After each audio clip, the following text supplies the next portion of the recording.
Okay, guys. So today we are going to start with second order reactions. पिछले lecture में मैंने आपको first order reactions, zero order reactions और इसी तरह उनकी हाफ लाइफ जो हैं वो बताई थी। अब सेकंड ऑर्डर रिएक्शन की फर्दर दो टाइप्स हैं। हम पहली छोटी सिंपल टाइप डिस्कस करेंगे, उसके बाद हम दूसरी और थोड़ी सी जो मैथमेटिकली कॉम्प्लेक्स है, वैसे बड़ी सिंपल है, उसको भी हम डिस्कस करेंगे। जब हम सेकंड ऑर्डर की बात करते हैं तो हम यहाँ पर एक हाइपोथेटिकल इक्वेशन लिखते हैं। सबसे पहले देखिए, सेकंड ऑर्डर इक्वेशन में क्या होगा, मेरे पास रिएक्टेंट ए है, उसके साथ मेरे पास रिएक्टेंट बी है, यानी reactant A and reactant B जो मिलके कोई प्रोडक्ट बना रहे हैं। मैंने कहा कि रिएक्टेंट ए की कंसंट्रेशन भी वही है जो बी की कंसंट्रेशन है। इसे हम नाम देते हैं सेम इनिशियल कंसंट्रेशन। इसकी मिसाल लेने, जैसे नाइट्रोजन का 1 मोल और ऑक्सीजन के 1 मोल, ये मिलके 2 मोल्स नाइट्रोजन ऑक्साइड के बनाते हैं।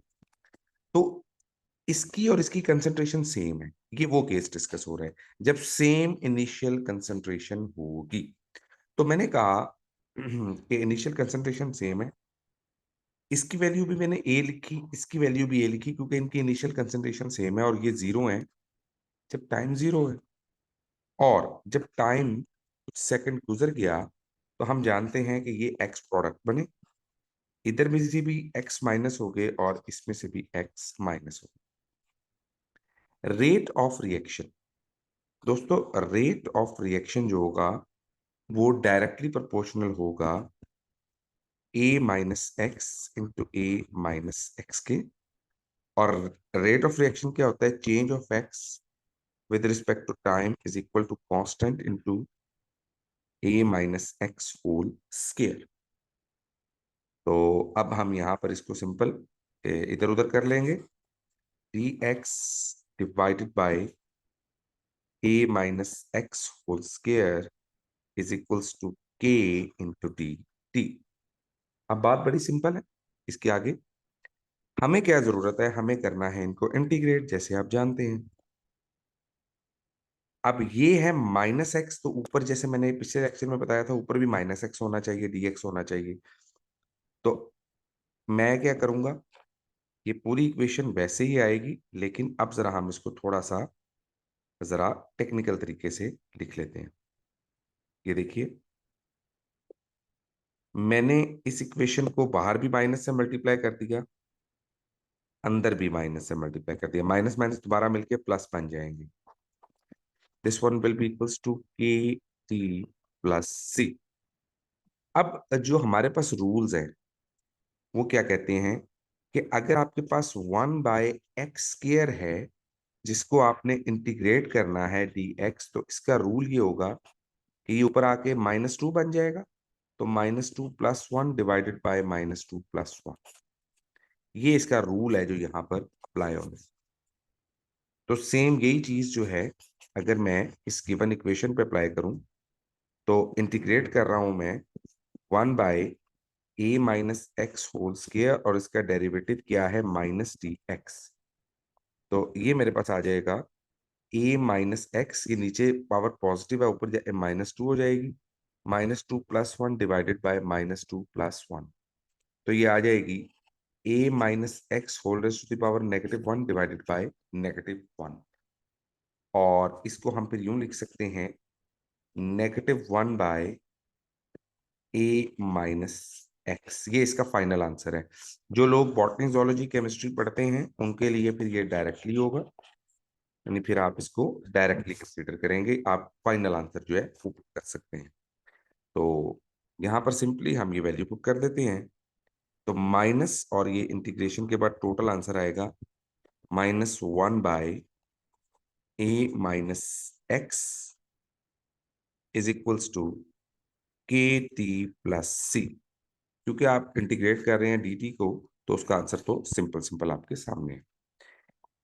माइनस माइनस प्लस हो गया, तो हम यूं लिख सकते हैं कि 1/a minus x is equals to KT+C। और अगर हम यहां से कहें कि जब टाइम 0 होगा तो x की वैल्यू 0 हो जाएगी, तो अगर ये दो चीजें मैं अप्लाई करूंगा इक्वेशन में तो मेरे पास क्या बनेगा, और कीजिएगा।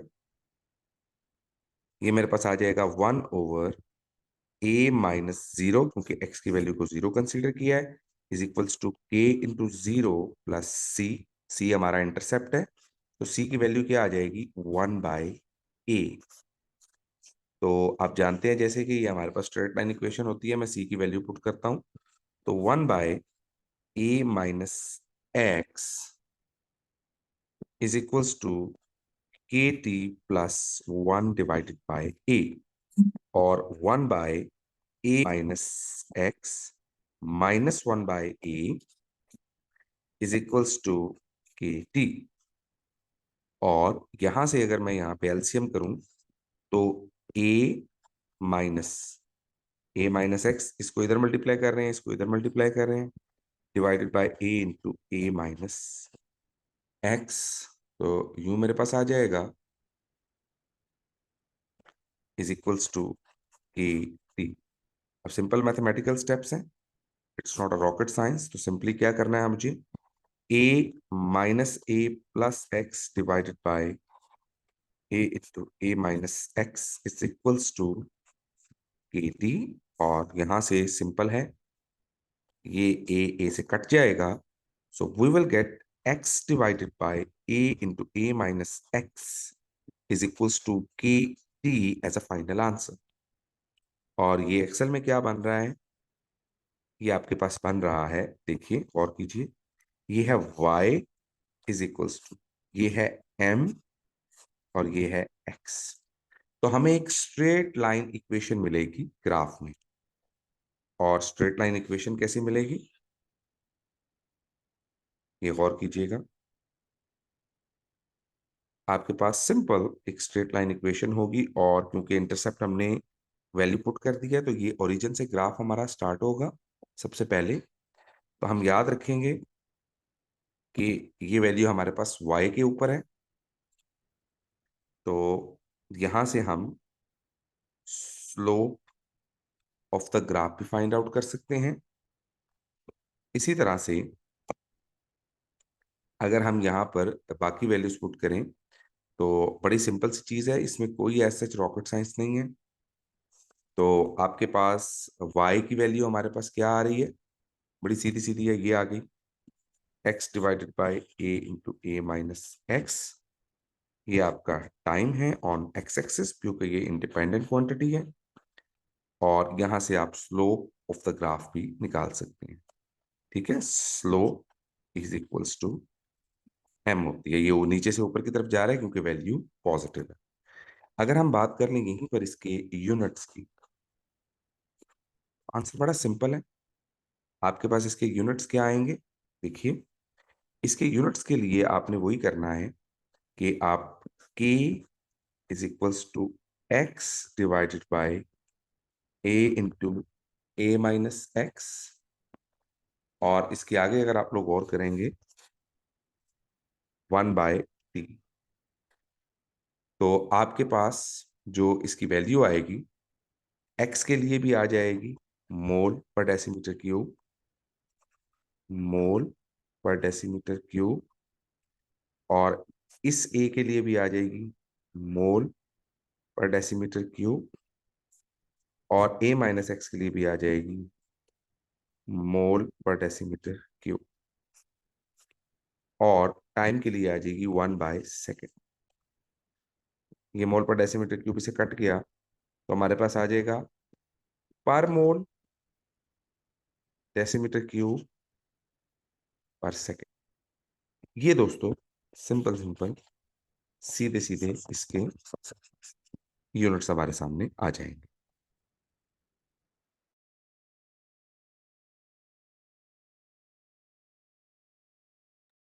अच्छा दोस्तों, यहां से हम इसकी हाफ लाइफ निकालेंगे। देखिए हाफ लाइफ का मतलब है कि रिएक्टेंट हाफ रह जाएंगे। तो जब सेम इनिशियल कंसंट्रेशन होती है तो हाफ लाइफ में जो हमारी वैल्यू है इनिशियल कंसंट्रेशन ए वो हाफ रह जाएगी, यानी एक्स हो जाएगा A/2 के बराबर। तो अब आपने इसको आप यूं भी लिख सकते हैं, x is equals to 0.5a, half हो गया ना। अब आप इसकी वैल्यूज पुट करते जाएं, तो हम कह सकते हैं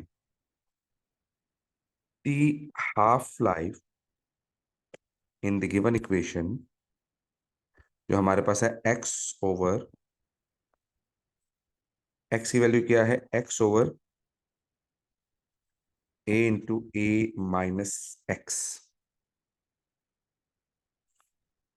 1/k, क्योंकि ये वैल्यू k t के बराबर थी ना, मैंने हाफ लाइफ की। अब जब हाफ लाइफ कर रहे हैं तो इस x की जगह मैं क्या पुट कर रहा हूं, इस x की जगह 0.5a, और इस x की जगह भी मैं लिख रहा हूं 0.5a।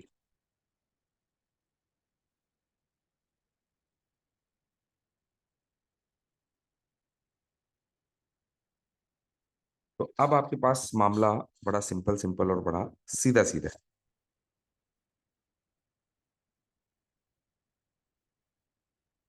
अब half life 1/k 0.5a into a into this one. तो अब आप इसको अगर कैलकुलेट करेंगे तो हमारे पास आ जाएगा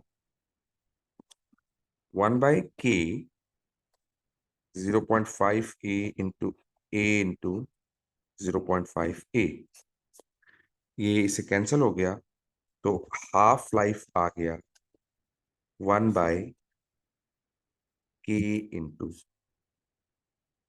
a। ये बड़ा सिंपल सिंपल और सीधा सीधा आंसर है, और half life is inversely proportional to a आ जाएगी हमारे पास इनिशियल कंसंट्रेशन की। तो ये आपके पास से हाफ लाइफ निकल आती है। ये है हमारे पास विद सेम इनिशियल कंसंट्रेशन। अब दोस्तों हमारे पास वही सेकंड ऑर्डर है, but with different initial concentrations.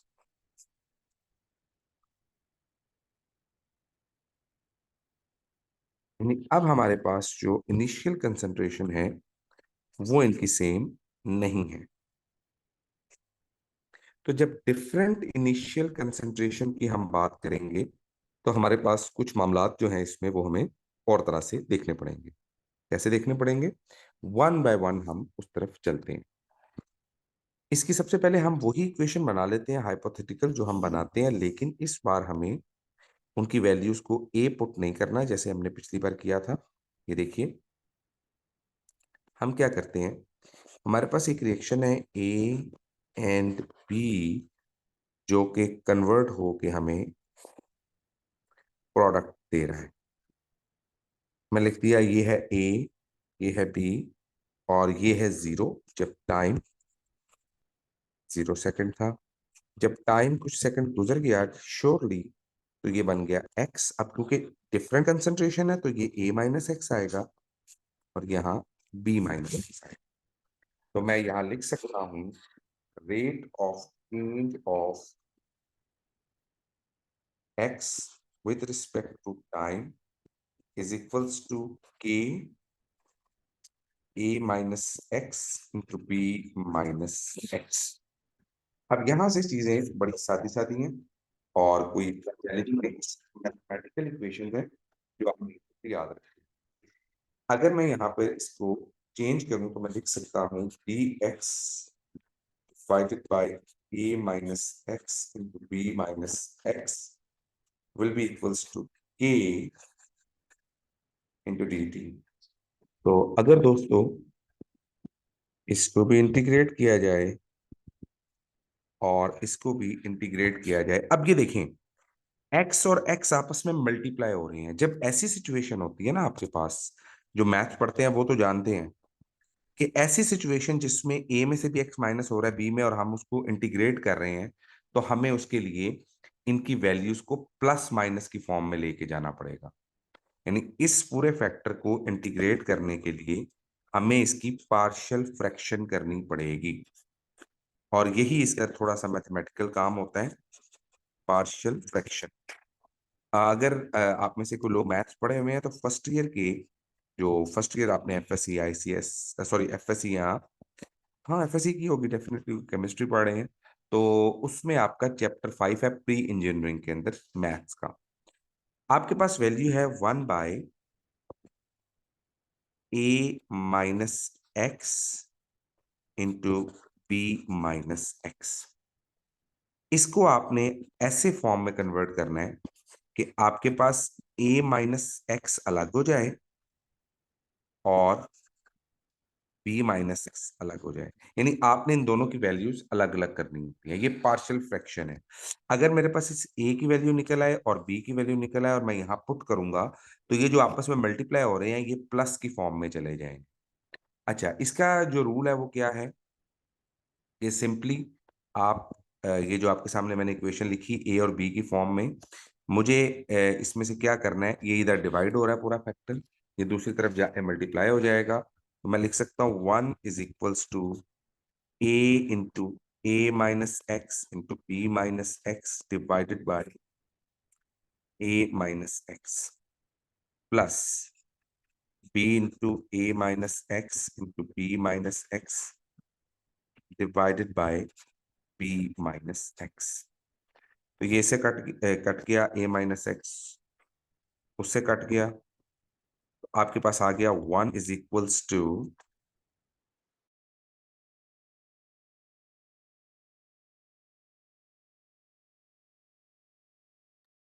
अच्छा दोस्तों, इसको अगर हम यहां से देखें तो ये आ गया 1 = a-x इंटू b-x। अब यहां देखें, अगर मैं पुट करूं b-x = 0, तो x की वैल्यू b के बराबर आ जाएगी और यहां से सिस्टम बड़ा सीधा हो जाएगा। आपने 1 = a b-x, x की वैल्यू b है, तो b-b plus b into a-b, b-b 0, तो 1 = b इंटू a-b, b की वैल्यू आ जाएगी 1/a-b। ये हमने b की वैल्यू फाइंड कर ली, क्योंकि हमने b-x को 0 के बराबर पुट किया था, x की वैल्यू b के बराबर रखी। अच्छा, अब इसी इक्वेशन को अगर मैं a के लिए निकालना चाहूं, तो a-x को आप 0 के बराबर पुट कर दें। मैं लिख देता हूं, if a-x = 0, this thing implies x = a। अब आप इसमें ये वैल्यू पुट करें, 1 = a into b-a plus b into x की वैल्यू a है, तो a-a 0, तो b की वैल्यू 0 हो जाएगी। a = आ जाएगा 1/b-a, और हम इसको अगर तरतीब बनाएं, क्योंकि आप देख रहे हैं यहाँ पे a-b लिखा हुआ है, तो अगर हम इसकी प्रॉपर तरतीब बनाएंगे तो हम यूं लिख सकते हैं कि हमारे पास आ जाएगा a = -1/a-b, क्योंकि ये a मैं बाहर ले आया, a को प्लस किया, b को माइनस किया, तो एक्चुअल में मैं माइनस को कॉमन ले रहा हूं, तो ये -1 डिवाइडेड बाय a1/a-b। अब a और b की वैल्यूज मेरे पास मौजूद हैं, और ये मेरे पास वो इक्वेशन थी, मैं ये आपको भी बताता हूँ। ये वाली मेरी जो इक्वेशन थी, मुझे इसमें इसकी वैल्यूज पुट करनी है, a की और b की। तो अभी देख लेते हैं पुट करके, it's not a big deal. मैं इसको जब यहाँ पे लिख लेता हूँ एक बार दोबारा से, और फिर हमारे लिए चीजें बड़ी आसान हो जाएंगी। क्वेश्चन को जरा छोटा कर रहा हूँ, ओके। और ये सिर्फ इसलिए ताकि आपको ये अंडरस्टैंड करने में इशू ना हो। तो ये हमारे पास जो वैल्यू आ जाएगी, इसमें आएगा 1/a-x इंटू b-x। इनको सेपरेट करने के लिए हम क्या करेंगे, a की जगह के लिखेंगे 1/-1/, a minus B into A minus x plus b की जगह क्या लिखेंगे 1/, a minus B into B minus x. तो बताने का मकसद ये है कि दो चीजें आपस में मल्टीप्लाई हो रही हूं तो वो इंटीग्रेट नहीं होती हैं। तो जब वो इंटीग्रेट ही नहीं हो रही तो फिर हमें उनको दोनों वेरिएबल्स को अलग करना पड़ता है। एक्स वेरिएबल को ए के लिए अलग करेंगे प्लस बी के लिए अलग करेंगे, क्योंकि इंटीग्रेशन का आपने ऑपरेटर अप्लाई करना है ना, तो ये लीनियर ऑपरेटर होता है।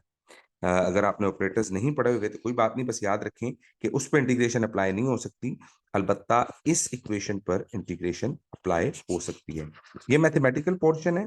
कुछ लोग इस इक्वेशन के बाद ये इक्वेशन डायरेक्टली याद कर लेते हैं, तो ये भी तरीका ठीक है। इस इक्वेशन के बाद आप ये इक्वेशन डायरेक्टली लिख सकते हैं और इससे भी एग्जामिनर को नंबर तो नहीं काटने चाहिए मोस्टली उन स्टूडेंट्स के लिए जो मैथ्स नहीं पढ़े, लेकिन क्योंकि ग्रेजुएशन मास्टर्स लेवल पे आपको इतना मैथ्स आना चाहिए कि ये आगे जाकर भी आपके लिए यूजफुल होता है।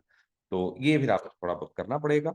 अगर आप इसको कर लेंगे तो it will be easy for you. मेरी रिकमेंडेशन है उन बच्चों के लिए जिन्होंने पहले नहीं मैथ पढ़ा, वो जरूर फर्स्ट ईयर का चैप्टर 5, सेकंड ईयर का chapter 1 and sorry second year का फर्स्ट ईयर का मैथ्स का चैप्टर नंबर 5 और सेकंड ईयर मैथ का चैप्टर 1, 2, 3 जरूर करें। जिन्होंने आगे केमिस्ट्री की लाइन में एक्सपर्टीज लेनी है या फर्दर कभी स्टडीज करनी है, खास तौर पे फिजिकल केमिस्ट्री में, तो वो जरूर इसको करें। इंशाल्लाह उनके लिए काफी आसानी हो जाएगी। एनीवेज, हम वापस आते हैं और इसको हम वैल्यूज को पुट करते हैं, इंटीग्रेट करते हैं और अपना आंसर निकाल लेते हैं। तो हमारे पास क्या था? हमारे पास जो इंटीग्रेशन थी वो थी dx divided by a minus x into B minus X. इसको हम यूं लिख सकते हैं, चले मैं इस dx को यहां लिख देता हूं, इज इक्वल्स टू, अब इस पूरे फैक्टर को मैं रिप्लेस करूंगा, इस पूरे फैक्टर को मैं रिप्लेस कर दूंगा विथ दिस वैल्यू। तो मैं लिख सकता हूं integrate -1/, a minus B into a minus x plus 1/, a minus B into B minus X. ये पूरी वैल्यू आपकी मल्टीप्लाई हो रही है dx के साथ, इज इक्वल्स टू के टी प्लस सी। ये देखिए, ये आ गया ना हमारे पास ये वाला, तो ये वैल्यू तो आ जाएगी ना आपके पास के टी प्लस सी। इसका ही मसला था और वो हमने ये सारी पार्शियल फ्रैक्शन करके यहाँ पर बना ली। अब दोस्तों इसको सॉल्व करते हैं। इंटीग्रेशन का साइन दोनों पे अलग अलग अप्लाई होगा। इंटीग्रेट करेंगे -1/, a minus B into A minus x और यहाँ आ जाएगा dx प्लस इंटीग्रेट करेंगे 1/, a minus B into A minus X dx is equals to के टी प्लस सी। अब देखिए नीचे माइनस एक्स है तो आपके पास डेरिवेटिव में भी माइनस एक्स होना चाहिए। चलिए यहाँ पर तो माइनस आ गया, यहाँ पर माइनस नहीं है, तो इसका मतलब इस इक्वेशन को -1 से यहाँ भी मल्टीप्लाई करेंगे और -1 से यहाँ भी मल्टीप्लाई करेंगे ताकि माइनस की वैल्यू आ सके। अब सिंपल है, 1/a माइनस बी को मैं अलग कर लूंगा क्योंकि ये कांस्टेंट है, कांस्टेंट पे इंटीग्रेशन का साइन अप्लाई नहीं होता। और आपने इंटीग्रेट करना है किसको? 1/a minus X minus B X, ये इसका डेरिवेटिव है, प्लस यहाँ पर ये वैल्यू वैसे ही -1 बाहर आ गई और 1/बाय a माइनस बी मेरी बाहर आ जाएगी वैल्यू। इंटीग्रेट करना है मुझे, किसको इंटीग्रेट करना है मुझे? यहाँ पर 1/, सॉरी ये b माइनस एक्स है, b माइनस एक्स और माइनस dx इसका derivative is equals to a t plus सी। अब आप जानते हैं यहाँ पर वही रूल अप्लाई होगा, 1/x dx को इंटीग्रेट करना हो तो ये आ जाता है log नेचुरल ऑफ x, क्योंकि x के ऊपर कोई पावर नहीं है ना जो हम माइनस कर सकें। 1 है तो 1 को 1 - 1 करेंगे तो आंसर 0 हो जाएगा। तो यहाँ देखिए, अब बड़ा सिंपल सा आंसर बन जाता है इसका, 1/a - b, इंटीग्रेट के सारे को आप हल करेंगे तो आपका आंसर आ जाएगा log natural of a - x। इसके बाद प्लस माइनस, तो ये माइनस का साइन आ गया, -1/a - b, और जिसको आप इंटीग्रेट कर रहे हैं यहाँ पे तो ये आ जाएगा log natural of b - x, और ये टोटल वैल्यू किसके बराबर आ जाएगी, a t प्लस c। यहां से हमारे पास कॉमन क्या आ जाता है, a - b और a - b, तो हम 1/a - b को कॉमन कर लेंगे तो हमारे पास आ जाएगा log natural of a - x minus log natural of b - x। ये वैल्यू टोटल आएगी a t प्लस c के। दो चीजें लॉग में माइनस हो रही हैं तो आप जानते हैं कि ये डिवीजन में चला जाता है। ये रूल है लॉगरिथम का कि log natural of log of a divided by b, या अगर आपको मैट्रिक से बताऊं जो आपने पढ़ा भी हुआ है, log of m divided by n is equals to log m minus log n। तो वही चीज है जो आपने यहाँ अप्लाई करनी है। तो हमारे पास आ गया 1/a - b is equal to log of a - x divided by b - x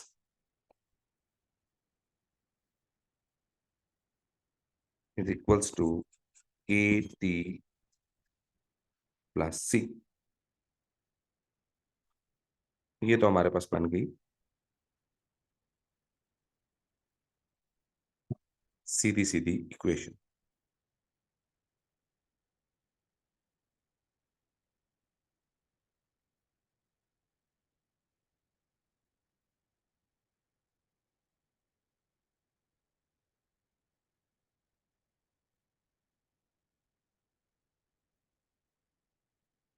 late me just adjust them.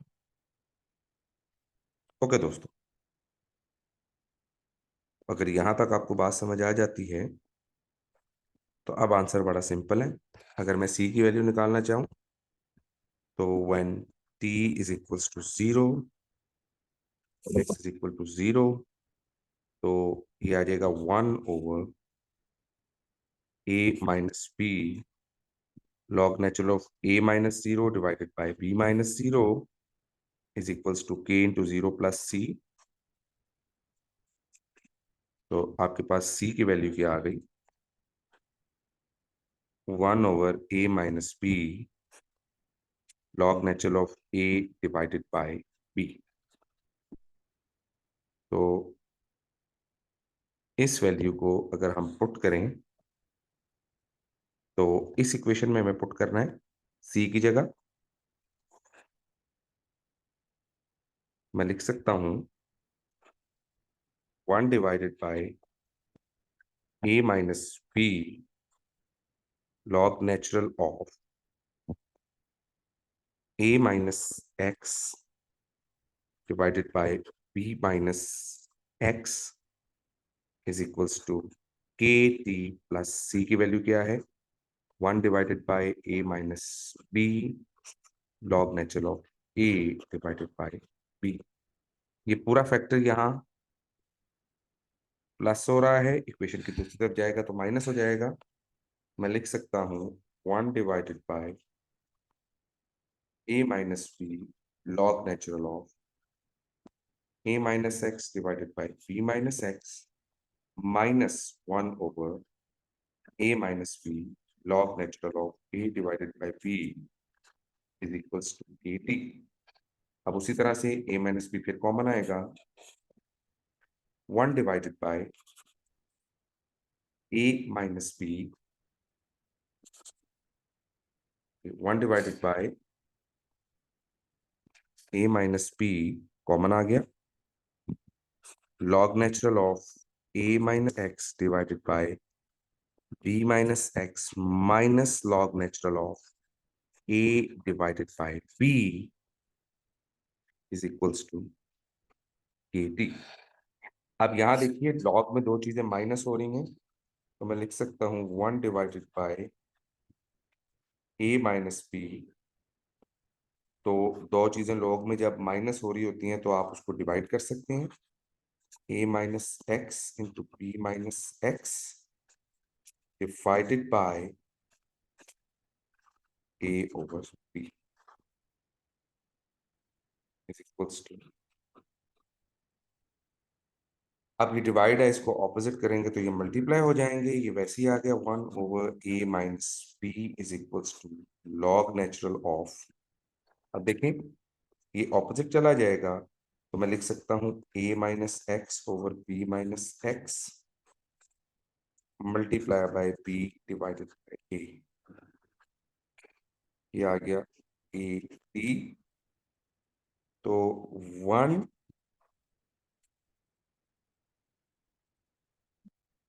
is equals to sorry 1 divided by a minus b,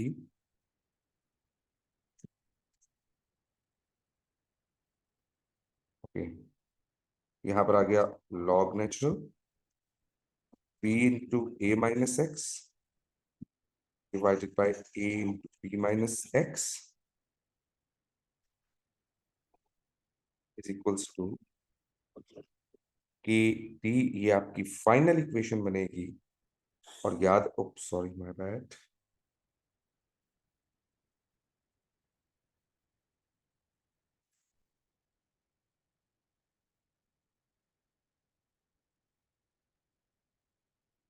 अब इस पे गौर कीजिएगा,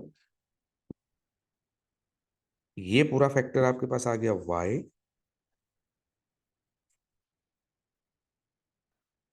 इज इक्वल्स टू, ये आ गया m और ये आ गया x। तो जब आप इसके पूरी वैल्यू को कैलकुलेट करेंगे तो बड़ा सिंपल सा आंसर है। हम इसको लिख सकते हैं log natural of b into a minus x divided by a into b minus x is equals to a minus b k into t. तो ये वैल्यू आपके पास m की स्लोप आ गई, ये x y is equals to m x, क्योंकि ये constant है a by B, इसलिए मैं इसको यहां पर ले गया।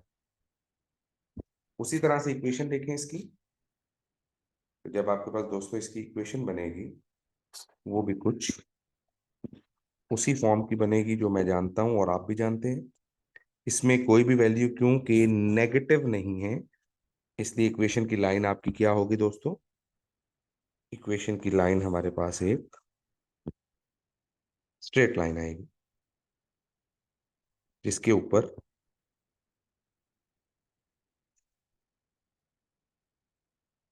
यहाँ स्लोप है और स्लोप की वैल्यू क्या है, a माइनस बी इंटू के। और k की वैल्यू कैसे निकलेगी, स्लोप डिवाइडेड बाय, ये आपके पास टाइम आ गया ऑन एक्स एक्सिस, और log natural of b into a minus x divided by a into.